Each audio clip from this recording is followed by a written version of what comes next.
Hey there, everyone. Thanks for tuning in. This here's a special program, something off the beaten path, a little something extra in celebration of my 69th subscriber.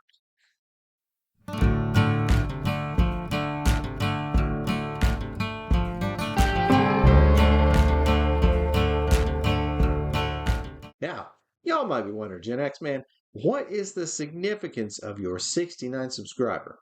Well, to answer that, you'll have to understand and appreciate what a special number 69 is here in this house. For instance, when rolling percentile dice, as we do when we're playing our hybrid Call of Cthulhu system, a 69 is also considered a crit and a very special one at that.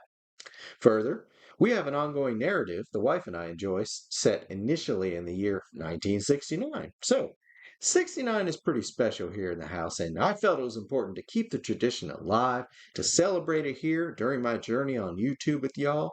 And to answer the obvious question, yes, I will be doing celebrations at subscriber number 169, 269, 369, and onwards to infinity and beyond.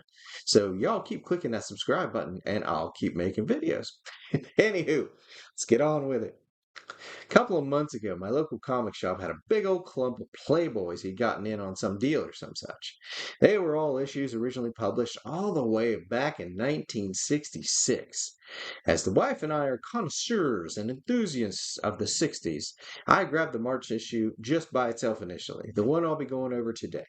Now, why grab March and not some other month? Well, the aforementioned RPG setting was set during the Vietnam conflict, and as was the case during the conflict, a firefight erupted between our military and the opposition. During said firefight, a stray round blew a hole, or should I say an extra hole, in a March 66 issue of Playboy within a character's pack. This then became a running joke. Remember Miss Marsh? So I saw the March issue, laughed to myself, bought it, brought it home to the missus, who also had a hearty chuckle at it, and then asked me why on earth I didn't buy all the issues. Yeah, I got one of the best significant others ever, but I digress. So back to the shop I went and snatched up the entire collection for next to nothing. At first, we were eager to simply glance through, have a look at the old ads, glance at the info, and see some girls that haven't been ravaged by the taint of plastic surgery. Apologize to anyone out there that enjoys the enhanced female experience. I tend to lean au naturel, but I digress. However, as we had our looks and had our adolescent giggles, I started flipping through the articles therein. I was very surprised. Full disclosure, I've never read a magazine as engaging for a variety of reasons, only a couple of which are endemic to the female form. Clocking in at a robust 176 pages, I found even the filler to be entertaining. We all know how clever and fun the comic strips are, and these did not disappoint. At least one surprised the heck out of me, too, but that's a tale for another time. The ads were absolutely like looking into a time capsule, like showcasing getaways and fancy clothes, booze, and all sorts of sleek, sexy stuff you'd want to throw your money at. The articles, though, were really what blew me away. It started with a half dozen paged interview with legendary musician Bob Dylan. Once I crested my 40s, I started getting into Dylan. So Dylan could definitely be considered an age thing. However, this interview with the young man was such a treat. Here was the Playboy interviewer trying his darndest to get the man pinned down on anything. His opinions on the counterculture movement, police success, the drag of parents not understanding their kids, and so on and so forth. Dylan was having none of it.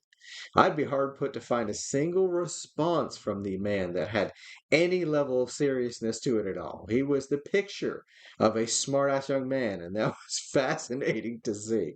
I was hooked. So next I jumped to the 9-page dialogue regarding a crisis in law enforcement. The debate was hosted by a number of folks I fully expected to be worthless intellectuals spouting useless garbage. I was wrong. I was so wrong. The panel consisted of the following. We had Melvin M. Belly, a famous at the time trial lawyer specializing in individual rights. He was flamboyant and outspoken and a lightning rod of trouble for any entity that just wanted to steamroll over the little guy. He had written several trial law texts and lectured extensively. Next was Fred Cook, a novelist who had written numerous criticisms of the abuse of authoritarian power. He zeroed in quite a bit on J. Edgar Hoover and really broke that open with his critical novel, The FBI Nobody Knows. Next was Fred E. Inbow, considered the nation's foremost expert on police interrogation. He was an attorney. He was a director of Chicago's crime lab, and at the time of the article, he was the professor of law at Northwestern University.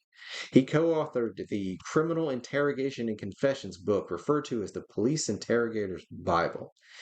And there was George N. Layton, a Chicago Circuit Court judge known for his controversial decisions involving excessive force by police. You had Joseph D. Lohman, Dean of the School of Criminology at University of California, Berkeley, and former chairman of the Parole and Pardon Board of Illinois. Yep. And one-time sheriff of Chicago. Also founder of the Southern Police Institute in Louisville. And you had John Pemberton Jr., National Executive Director of the American Civil Liberties Union, or ACLU as we know it today, known for his unbending support of the Bill of Rights. And you had Bayard Rustin, an executive director of the A. Philip Randolph Institute on Activist Civil Rights. He was famous for numerous civil rights marches throughout the area.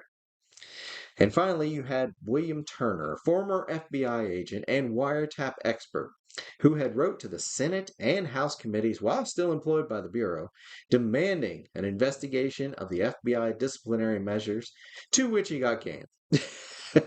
Then he took to the airways to spread the word about wiretapping and surveillance overreach, just how it had gotten out of control and just, yeah. Now, this was a hell of a panel assembled, and the discourse therein did not disappoint. I won't do a disservice by trying to cliff notes it here. These men were big brain. They were articulate in a way that is absolutely and utterly lost to today's society, and moreover, they were reasonable. They had a rational, reasonable discussion with persons that could have potentially become seen as quote unquote the enemy at a moment's notice, but that's not what happened. Instead, they stated their points of view, evidence to back that up, and even suggested actions to be taken by lawmakers and others that might push things in a better direction. And at no point did they degenerate into flinging poop at each other like we see these days. It was unreal. I felt very much like a poorly educated little hillbilly from the woods listening to these men. These were leaders, and I was engrossed. Then I dove into a 4-page excerpt from Ian Fleming's latest Bond outing called Octopussy. That illustrated why, at the time when people were still well read and required a different level out of their printed fiction, Fleming rose to the top with consistency enough to build a franchise. This was good. And now I'm looking for a copy of the novel. And it was surprising to see. I mean, you see the Bond films and you think there's no way the books are as engrossing or interesting, and you'd be wrong. I was sucked in. I read the 4 pages and said, I need more. I got to have more. This is great. Finally, and hilariously, I actually stopped to read a 9-page spread about the contemporary plainsman, an article diving into the disgustingly rich gallivanting around the country in their private jets. Y'all know me. I'm not a sort that leans into wealth or the trappings therein. I am salt of the earth. I am ingrained poor folk from the hills. But this was fascinating how they turned these old World War II jets that were just going to rust and get scrapped into flying hotel rooms. And it was fun to read. It was, yeah, it had a lot of statistics on how there were more of these private jets flying in the air as far as number and hours logged than there were commercial. It was crazy. 60s were crazy, man. Now, these are just the articles I've read. There are several more I haven't gotten to, and I cannot wait to dive into them. This was a real treat. Like everyone else, I just figured Playboy was going to be some tasteful nudity, and it is, don't get me wrong. And I would even go so far as to recommend these old issues for that very purpose, but there is so much more too. Surprisingly more. If you have any interest in this era of America, or if you just want to see America at a different time, these old back issues are 100% worth your time and effort. I highly recommend them. And the chicks are gorgeous too. But anywho, that's about it for this little special I thank y'all who tuned in. Give this little silly little side quest a moment of your time. Even more so, I thank y'all that have subscribed. Literally, you all are the ones who made this happen. And I give y'all a great big thank you, neighbor. I can't wait to do another one at 169. So I'll see you then. Have a good one.